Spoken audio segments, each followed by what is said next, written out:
SP বলছে শুক্রবার আছে বিশেষ দিন, তাড়াতাড়ি শেষ করতে হবে, দোল শেষ করতে হবে 11টার মধ্যে। আমরা স্বাধীনতার পর দেখিনি অ্যাডিশনাল এসপি বীরভূম রং দেওয়া যাবে না। শুক্রবারে জুম্মা নামাজের দিন কিন্তু আমাদের হোলির দিনটা পড়েছে। অন্য ধর্মকে সম্মান করানো, কেউ রোজা করে নামাজ পড়ে যাচ্ছেন তাকে জোর করে রং দেওয়া, এগুলো একদম করা যাবে না। তাহলে কিন্তু আমি কড়া হাতে করব এবং আমি যাকে দোলের দিন অসংলগ্ন অবস্থায় মাদকাসক্ত অবস্থায় অন্যের অসম্মান করতে দেখবো তাকে এই দোলে যে আমি অ্যারেস্ট করব, পরের দোল অব্দি যাতে না বেরোয় সেটা ব্যবস্থা করে দেবো। এটা স্ট্রিক্টলি বলে দিলাম, আপনারা পাড়ায় পাড়ায় অঞ্চল অঞ্চলে এটা প্রচার করবেন। আমি কোনো কথা এই ব্যাপারে কোনো রকম কম্প্রোমাইজ করবো না। गाड़ी स्टार्ट कर। हम फर्स्ट गाड़ी चला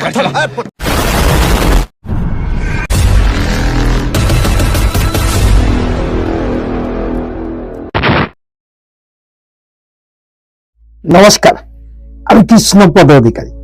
আমার ছোট্ট একটা ইউটিউব চ্যানেল বেনকার ফেসবুক পেজ কৃষ্ণ কৃষ্ণ। 72 ঘন্টা অতিবাহিত যখন হয়ে গেল তখন কিছুটা কথা বলার জন্য আমার এই ভিডিওটা।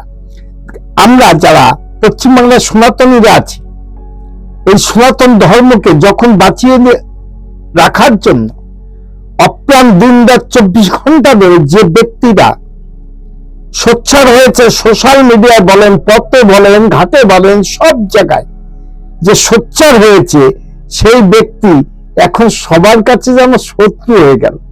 কেন জানি না, কিন্তু আমার একটা প্রশ্ন, যারা সংবিধান নিয়ে কথা বলে তাদের কাছে আমার এই প্রশ্নটা এই যে এটা কি কোনো মূর্খন্তি নয়? যদি বলেন কেন, দেখাবো আপনাদের যে কথাগুলো বলল শাসক দলের একজন বিধায়ক। এই কথার গুরুত্ব কতটুকু আছে জানি না, কিন্তু বাংলার মানুষ কতটুকু দেবে এটাও জানি না। কিন্তু আপনার যে প্রতিটা কথায় যে আপনি যে সংখ্যা গুরুদের পর যে অত্যাচার অনাচার বিগত দিনে করে এসছেন এবং করেছেন, এখনো করছেন, এটা প্রমাণ আছে অনেক জায়গায়। কিন্তু আপনার ভাবা উচিত, যেখানে আপনি সংবিধান নিয়ে কথা বলবেন, অতএব আপনারও সংবিধান মানা উচিত। কারণ আপনি তো একজন সংবিধানের কথা বলছেন, আর আপনি একজন সংবিধানের একজন মেম্বারশিপ হয়ে আপনি একটা সংবিধান জায়গায় গিয়ে শপথ গ্রহণ করে আপনার মুখ থেকে এই কুকথাগুলো কেন আসলো, এই প্রশ্নের উত্তর তো দেবেন আপনি, দিতে হবে বাংলার জনগণ। কারণ বাংলা সনাতনীরা এক হয়ে যাচ্ছে বলে আপনার কি গায়ে জ্বালা? তাহলে যদি গায়ে জ্বালা হয়, দিনের পর দিন এক হবে, হচ্ছে, চলছে। চলেন দেখা যাক।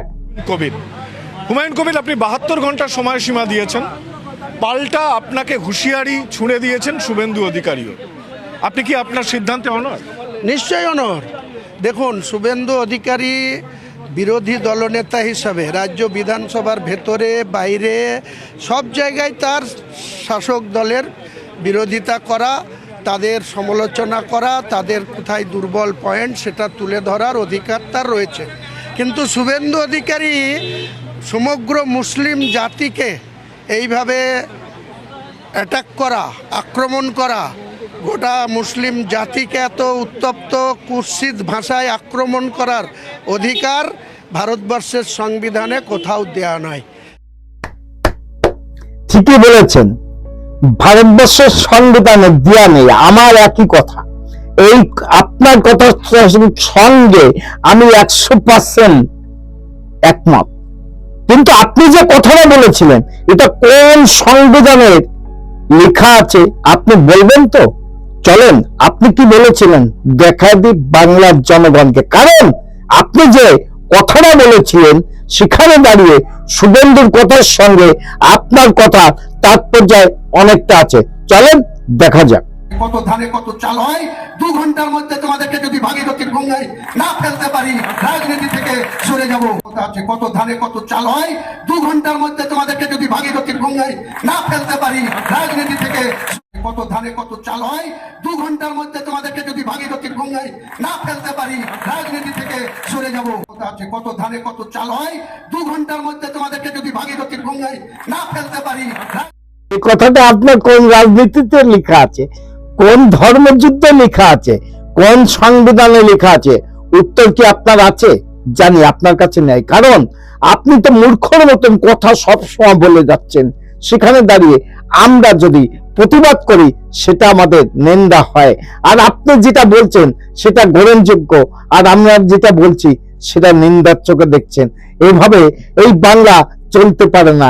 আগামী দিনে আপনাকে বুঝিয়ে দেওয়া হবে যে সনাতনীর অক্ষটা কত শক্তিশালী এই বাংলার বুকে। যদি ভিডিওটা ভালো লাগে লাইক শেয়ার কমেন্ট করবেন। আমার চ্যানেল নাম don't care, Facebook page Krishna Krishna. আগামী দিনে নতুন কোনো ভিডিও আনার জন্য একটুখানি আশীর্বাদ চেয়ে নিচ্ছি। টাটা। Madam. When? Sorry.